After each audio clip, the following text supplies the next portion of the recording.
Salut à toi, cher ami. Aujourd'hui, je partage avec toi trois règles de vie. Ce sont des règles qui vont te permettre à comprendre la relation entre l'homme, la pauvreté et la richesse. Pour cela, je t'encourage à suivre la vidéo du début jusqu'à la fin, car elle te sera sûrement très bénéfique. Pour commencer, j'aimerais d'abord t'inviter à t'abonner à ma chaîne YouTube si tu n'es pas encore fait, puis cliquer sur la cloche des notifications tout simplement pour ne rien rater de mes prochaines vidéos et même me laisser une pouce bleu si tu as aimé la vidéo. La règle numéro 1, naissance. La mère est l'intermédiaire entre l'enfant et le monde réel ici-bas. Lors de ce passage, certes, on est sans l'argent, sans la voiture ou même les biens matériels. Mais ce qui ne veut pas dire aussi qu'on est pauvre, même si on est issu d'une famille pauvre. Je pense que tout nouveau-né passe toujours par une mère de façon naturelle pour avoir accès à ce monde ici-bas. Si tel est le cas, c'est qu'on est sans péché. Le destin vient avec nous, pleinement de bonheur, car tout est prédestiné. Mais ce qui ne veut pas dire aussi qu'on est riche, même si on est issu d'une famille riche. Nous sommes tous conscients que tous les nouveau-nés, plus généralement, tous les nouveau-nés poussent toujours un cri juste après leur naissance. Mais ce n'est pas pour signaler qu'ils sont vivants ou encore faire la différence entre eux et les morts-nés. Non, c'est parce qu'ils sont conscients d'une seule chose.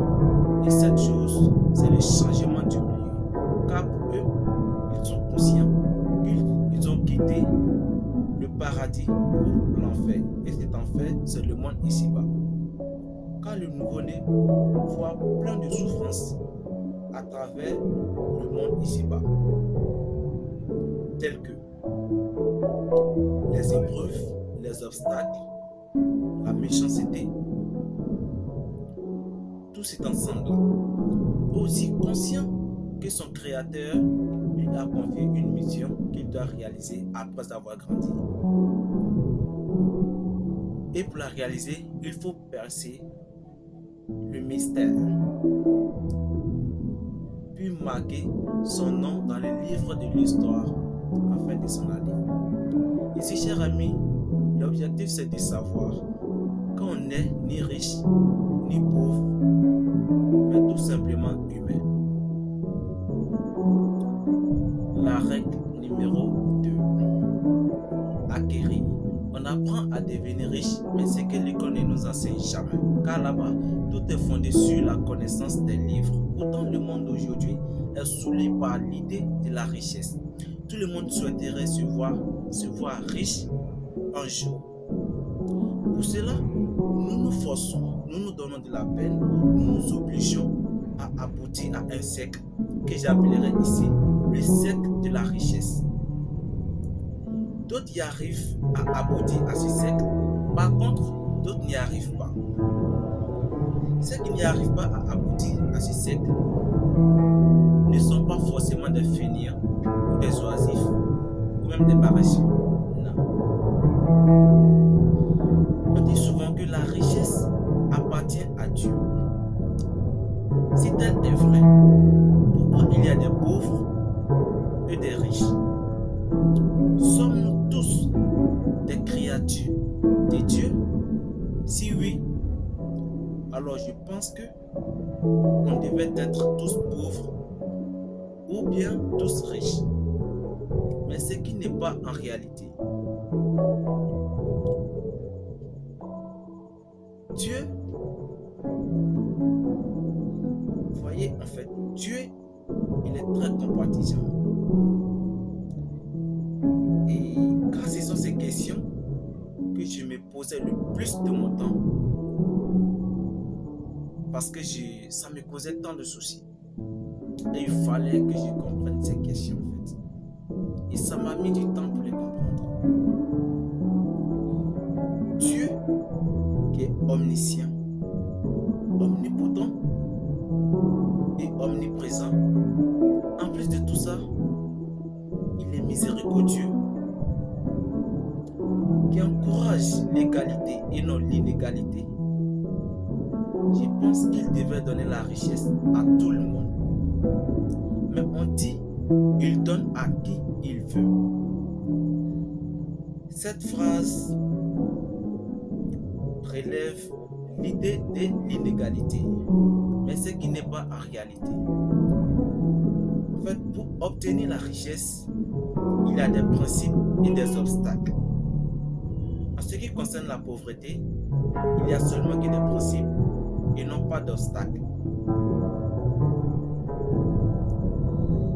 Les principes pour obtenir la richesse, ici, moi je les appelle les règles. Excusez, je les appelle la règle de 6. Dans cette vidéo, je n'aurai pas assez de temps pour vous expliquer ces 6 règles-là, car je ferai une autre vidéo prochainement sur ces 6 règles. Là-bas, j'aurai encore plus de temps pour vous expliquer clairement. Ici, je me contenterai de vous les citer simplement. Sans plus tarder, la règle numéro 1, la vigilance. La règle numéro 2, compétence. La règle numéro 3, courage. La règle numéro 4, patience. La règle numéro 5, ambition. La règle numéro 6, positif. Car une fois ces 6 règles sont déjà agencées, ça ne veut pas dire que tu ne peux pas échouer. Mais la probabilité pour pouvoir échouer sera très réduite. Sera très réduite. Voilà. Une fois que tout cet ensemble, je veux dire ces principes sont déjà en ordre et bien agencés, que tu travailles selon ces six principes, tu verras que tu pourras t'en sortir face à plein d'obstacles. Tu pourras surmonter plein d'obstacles. La règle numéro 3, magnétisme. La relation qui existe entre l'homme et la pauvreté est un peu pareille à celle qui existe entre deux aimants de même pôle. Nous observons un peu, quand on rapproche deux aimants de même pôle, c'est-à-dire on dépose l'un au voisinage de l'autre, nous allons observer une répulsion immédiatement, c'est-à-dire l'un poussera l'autre. C'est un peu comme ça en fait. L'homme cherche toujours à lutter contre la pauvreté, à pousser la pauvreté, afin de sorte à ne jamais être en contact avec la pauvreté. Tout simplement parce que l'homme ne se sent pas à l'aise dans la pauvreté. La pauvreté fait de lui un faible, un prolétaire, et même rend sa vie misérable. Voilà pourquoi l'homme déteste la pauvreté. Jamais l'homme serait pauvre s'il avait le même pôle que la pauvreté. Mais malheureusement, l'homme n'a pas de pôle ainsi que la pauvreté. Voilà pourquoi l'homme devient pauvre sans le souhaiter. Quant à la richesse et l'homme, la relation est semblable à celle qui existe entre un fait et un aimant. Nous constatons que quand on rapproche un fait à un aimant, alors on remarque une attraction entre ces deux éléments. L'aimant attire le fer. Ou encore, comme si le fer pèse plus que l'aimant, alors l'aimant sautera vers le fer. Alors, si l'aimant pèse que le fer, alors il va attirer le fer envers lui. C'est bien comme ça. Donc, nous constatons ici que tout renvoie, tout se résume autour de l'attraction. Tout se résume autour de l'attraction. Mais nous observons deux choses ici. Soit l'aimant attire le fer, ou bien le fer attire l'aimant. Retenez ça bien. Ce sont les mêmes relations qui existent entre l'homme et la richesse. L'homme peut être attiré par la richesse, comme la richesse peut être attirée par l'homme aussi. J'explique un peu. Dans le cas où l'homme est attiré par la richesse, là, l'homme ne fait pas face directement à la richesse.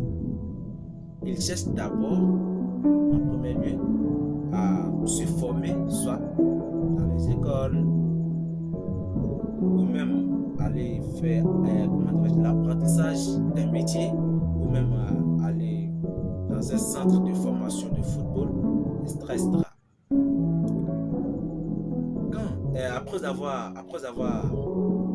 Après avoir eu un acquis en soi, alors il va chercher d'aller travailler.